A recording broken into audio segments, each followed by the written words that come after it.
Le 18 à 9 heures, l'horloge sonne 26 coups. Grand lazzi de longueur.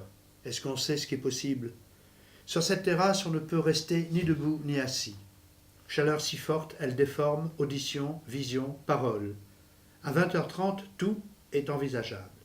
Les sens reprennent leurs fonctions dans le corps compliqué, chacun sur sa piste, comme de petites tortues regagnant leur souterrain.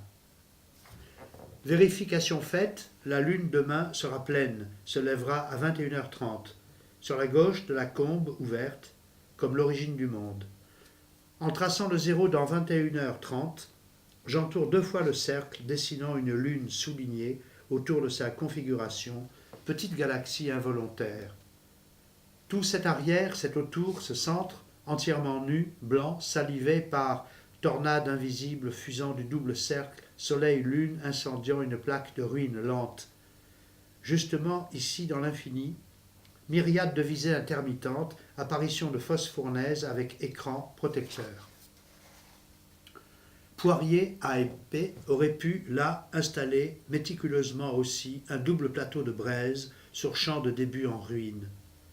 Retour en virtuel sur tracé connu, noté arbre énorme foudroyé sur allée pierreuse d'où on pouvait voir, dans une prairie gelée, un lapin blanc pendu rigide à une branche. Cette ancienne vision me raconte. Corbeau se dit ga firmst, une langue que je ne connais pas. Ours, quoi dans cette même langue. Rien n'est très facile, n'est-ce pas? Et je parlais en quelle langue, avant et maintenant et plus tard, et demain, en quelle langue encore? Quelle est la direction, quel est l'axe pour figurer, refigurer, défigurer? Il vaut mieux secouer la note, baisser les paupières, tenir ses yeux étroitement fermés.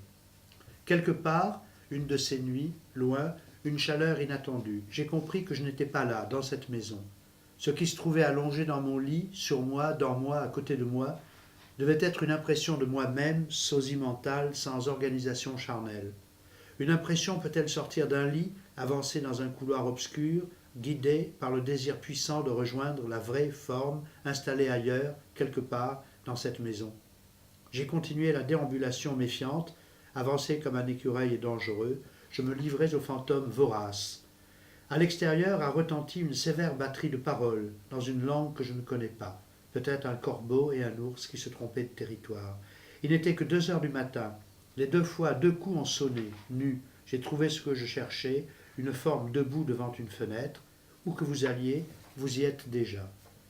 Et ensuite, 4 heures sonnent 2 fois, ça encadre les fumées, les odeurs, ça consolide l'obscurité.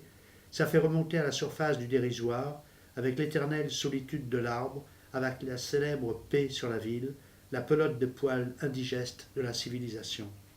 Ce genre de nuit ramène aux routes de grande circulation.